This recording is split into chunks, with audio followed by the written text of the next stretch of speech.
వచ్చి ఇంటిని తాకట్టు పెట్టమని, తనకు డబ్బులు ఇవ్వమని అడుగుతూ ఉంటుంది. ఆ మాటలు విని అక్కడ ఉన్న సేటు అయితే, "మీ నాన్నగారికి ఇలా జరుగుతుందని అస్సలు అనుకోలేదు. ఆ మంచి మనిషికే ఎందుకు ఇలా జరిగిందో ఏంటో" అని చెప్పేసైతే అంటూ ఉంటాడు. ఆ మాటలు విని అక్కడ ఉన్న రాధ అయితే, "అందుకోసమే ఇల్లు తాకట్టు పెడుతున్నాను. మా నాన్నని ఎలాగైనా సరే బయటకి తీసుకొని వస్తాను" అని చెప్పేసైతే అంటూ ఉంటుంది. ఇంతలో అక్కడ ఉన్న సేటు తన కాగితాలను తీసుకొని తనకి కొంత డబ్బును అయితే ఇచ్చి అక్కడి నుండి బ్యాగ్‌లో వేసి పంపిస్తూ ఉంటాడు. ఇంతలో ఆ రాధ బ్యాగ్ పట్టుకొని అయితే చాలా జాగ్రత్తగా స్కూటీ మీద బయలుదేరుతూ ఉంటుంది. ఇంతలో భవానీ శంకర్ కొంతమంది రౌడీలకు ఫోన్ చేసి ఆ రాధతో కొంచెం సేపు అందరూ ఆడుకోండి. అలాగే తన దగ్గర ఉన్న డబ్బు మొత్తం లాక్కొని వచ్చి నా చేతుల్లో పెట్టండి అని చెప్పేసైతే రౌడీలకు చెప్తూ ఉంటాడు. ఆ మాటలు విని అక్కడ ఉన్న రౌడీలు అయితే రాధ దగ్గరికి బయలుదేరుతూ ఉంటారు. ఇంతలో అక్కడ ఉన్న రాధ అయితే డబ్బులు తీసుకొని ఇంటికి వెళ్తూ ఉంటుంది. దారిలోనే కొంతమంది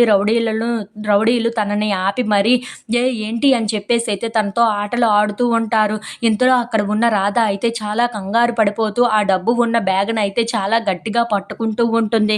ఇంతలో అక్కడ ఉన్న రౌడీలు అయితే ఆ బ్యాగ్‌ను మర్యాదగా ఇచ్చేసేయ్ అని చెప్పేసైతే అంటూ ఉంటారు. ఆ మాటలు విని అక్కడ ఉన్న రాధ అయితే, లేదు నేను ఇవ్వను అని చెప్పి అంటూ ఉంటుంది. ఇంతలో అక్కడ ఉన్న రౌడీలు చాలా బలవంతంగా అయితే రాధ దగ్గర ఉన్న బ్యాగ్‌ని లాక్కుంటూ ఉంటారు. అది చూసి అక్కడ ఉన్న రాధ అయితే ఆ బ్యాగ్‌ని అయితే చాలా గట్టిగా పట్టుకుంటూ ఎవ్వరికీ ఇవ్వకుండా ఉంటూ ఉంటుంది. ఇంతలో అక్కడ ఉన్న రౌడీలు అయితే, "రేయ్! లాగండ్రా, మనిషి ఒకవైపు లాగితే ఆ బ్యాగే వస్తుంది" అని చెప్పేసైతే అనుకుంటూ అయితే ఆ బ్యాగ్‌ని చాలా గట్టిగా లాగుతూ ఉంటారు.